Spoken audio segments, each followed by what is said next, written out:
Hello, welcome again to another build video. I'm Kira, and I'm extremely glad to finally achieve, the I can say the excellence in the Arcanist, because I have just been fighting other Arcanists with the Vitrus Run, the Destra Staff, the Master's Dual Wheel, and it's like that's all you're gonna get.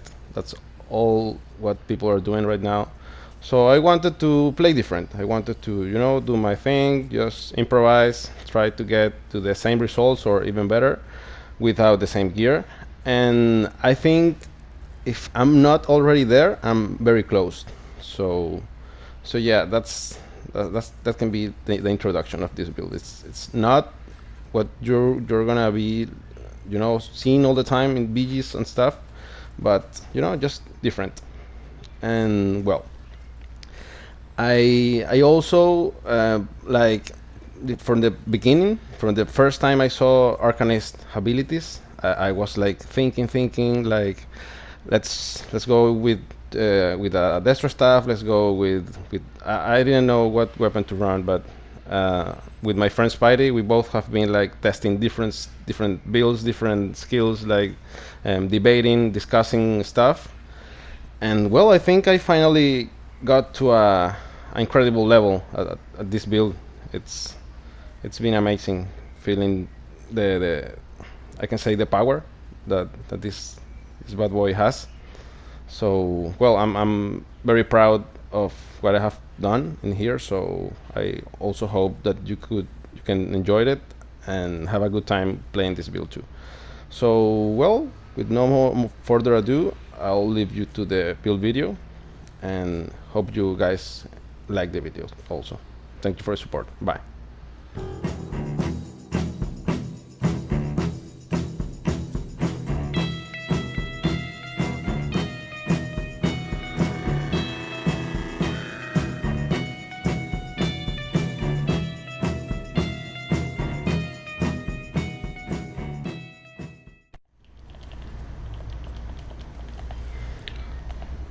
Okay, so let me show you our stat sheets.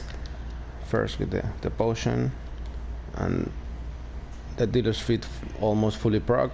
See our stats. We have like extremely good recoveries and resistances. Let me show you the resistances. We get to 35k, 34 physical plus blood spawn, so that gave us like the 38k I talk about in the thumbnail. So we are not a vampire. We are running Smokebear Hunch, and we're running the Lover Mundus Stone.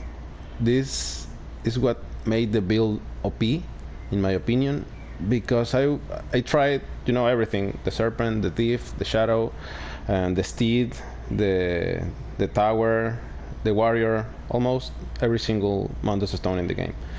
So yeah, the discovery or the fact that I'm running out the Lover is what I think brought me to a new level of toughness or killing power. So yeah, let's go to gear. I'm running Rodgar's Chill, which is an odd set, I think we could say, but it's gonna give us everything we need, maximum health, armor in both bars, and also it's gonna give us pen, and it's a proc that scales with the resistance of our enemy. So that's basically having mini corrosive on your kit whenever you stun people or CC them every 7 seconds. Also applies the shield status effect, and Arcanists get a little buff to a status effect, so this I think goes very well with our class and kind of character. We're running them all because I'm running Wrecking Blow, but we'll get into that. I'm running Daedric Trickery on my back bar. We all know Trickery. We get, those tons of buffs: Major Mending, Protection, Heroism, Vitality, Expedition. So this is a very complete set. This is what I think makes this build so great, because of the ult regeneration, and on top of that you get also the other amazing buffs. Bloodspawn, of course, we need our ults very quickly to be tanky or to be bursty on this class. So yeah, Bloodspawn is a must. Also, the trait is infused in the big pieces, and the chest is reinforced. We are running, I think, 3 heavy, 2 light, and 2 medium. That's what I found. It's the best setup for sustaining, because you know I'm not running the Serpent on the Stone, so I need to get also my resources quick to survive. The waste of trainee, trickery. Yeah, I told you. 2 light, 2 medium. This is infused. The rest divines. This piece is reinforced, and the jewelry, I'm running 3 triune pieces, the trade triune, with the damage enchantment that give us stamina back. So yeah, and the dealer's feet is our mythic that gives us a lot of stats. So well, let's go to consumables. Of course, I told you Sorga is our food. When the fight is not sweaty enough, I run tri-stats, but if I want to be like more bursty or having more defenses with the bubble shield, I'll go with the Harrison potions, but they are very expensive right now, like 250k per stack or something. Let's go to skills. Let's go to our front bar first. I'm running the beam that gives myself a shield, and I only recommend using this when you have the three cruxes. The damage is just insane. It's too much. I have been comparing it, and the scaling of the execute, it's very similar of the damage that you do when you have this fully buffed with the 3 cruxes. So that's to have in mind. We're running Camo Hunter to get all those naiblets out of sneak. Also for the crit buff and minor berserk. This thing gives us passively major brutality, and when you activate it, it's basically gonna give you a lot of sustain, and it's gonna be a mini proc. So it's also gonna help us getting enemies into that execute range. 1 second.